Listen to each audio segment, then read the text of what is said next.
Do you remember when we had high hopes for social media and its power to bring people together and topple dictators? Well, today, to protect their wealth and avoid accountability, big tech oligarchs behind Meta, X, Google, and TikTok are siding with disinformation superspreaders, including US President Donald Trump, emboldening far-right and authoritarian leaders around the world. In the case of Meta, owner of Facebook, Instagram, WhatsApp, and Threads, which serves over 3 billion people with content daily, CEO Mark Zuckerberg is sacking fact-checkers. We're going to get rid of fact-checkers and weakening hate speech policy to allow more abuse towards women, immigrants, and LGBTQ plus people. The reality is that this is a trade-off. It means we're going to catch less bad stuff. These voluntary company standards meant to safeguard elections and human rights never really mattered to big tech CEOs. Last year, over 65 countries held elections in one of the biggest election megacycles. We demanded that the companies invest more in fact-checking and safeguards. But they did the opposite. What followed was a deluge of disinformation and hate speech that undermined the integrity of the ballots and incited violence against women, LGBTQ plus people, Muslims, and migrants. In some countries, innocent people died as a result. In South Africa, xenophobic content flooded social media, endangering migrant workers, while X helped spread conspiracy theories about the election being rigged. This election was rigged! In late 2023, prior to the elections in South Africa, which happened in 2024, we submitted fire requests to TikTok, Google, and Meta, not only to determine what their content moderation policies were for general posting of ad tech, but also for election misinformation, disinformation policies. We received a response from Meta saying that our law doesn't apply to them because they don't run their company in South Africa. TikTok engaged with us slightly, but then hid behind a wall when the legal requests came about, and Google were unresponsive. We continue to care about this issue, and we're going to continue to push for it so that we can have greater tech justice within the South African space. But the social media companies and the South African government need to come to the table, or else we're just going to be punching brick walls. In India, Meta's platforms amplified illegal and harmful anti-Muslim hate speech, disenfranchising Muslim voters and sometimes inciting deadly violence.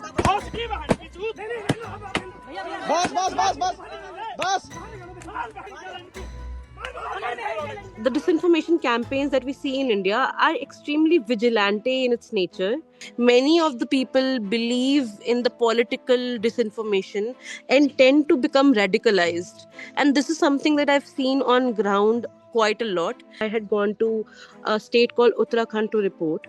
And over there, I saw how the radicalized Hindus, the far-right Hindus, they were harassing Muslims just because they had seen disinformation online that Muslims tend to seduce their Hindu daughters in order to increase their Muslim population. It's a conspiracy called Love Jihad in India, and very, very viral conspiracy, and people do believe in this.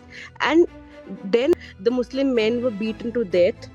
This disinformation, these campaigns, this lack of regulation is deadly in countries like India. Tunisia, the birthplace of the Arab Spring, where activists used social media to organize the overthrow of authoritarian rule a decade ago, is where online freedom has died. And Facebook is happily cashing in on becoming the new dictator's megaphone of choice. Facebook played a major role in the delegitimization campaign against the civic space actors and opposition. The president narrative against NGOs started against NGOs who are working on migration, but also who supported sub-Saharan African and migrants when he was against that. So he kind of took it personally. تتلقى بدورها أموالا طائلة من الخارج. وهؤلاء الذين يقومون على هذه الجمعيات أكثرهم خونة وعملاء. And then he started saying that foreign funds are the resources we are using to finance our activities that are targeted against the best interest of the Tunisian people. And this conspiracy, civil society is the agents of global forces. And then people started kind of supporting this and at some point doing the work for the regime and building up on this campaign until NGOs started to be investigated and still human rights defenders imprisoned and in jail for this moment.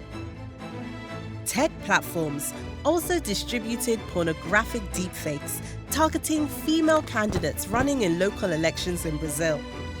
That happened despite Brazil outlawing the dissemination of deepfakes. O que aconteceu de diferente nessa eleição municipal é que, primeiro, a deepfake, o uso de vídeos fabricados, pelo menos foi a primeira vez que eu tive que lidar com isso. Eu, ao longo de toda a campanha, tive que lidar, de ver isso, com vídeos pornográficos que eram produzidos usando a minha imagem, e para mim estava muito claro, o objetivo era me descredibilizar, era dizer, você não pode levar uma mulher a sério, você não pode levar a Tabata a sério.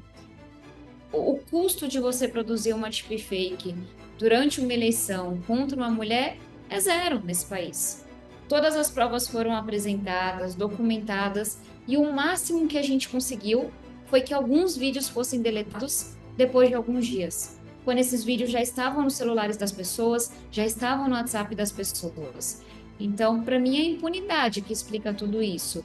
E se eu acho que as plataformas têm responsabilidade nesse processo, 100%.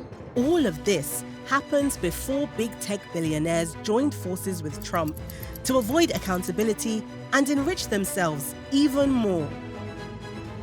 The future is gonna be amazing! Can you imagine how much more harm they're going to cause to societies and democracy now? We refuse a future where big tech platforms wreak havoc across the world with no consequence. We're joining forces with those who believe in a just and democratic future to fight back against unaccountable big tech. So join our call to action for global tech justice.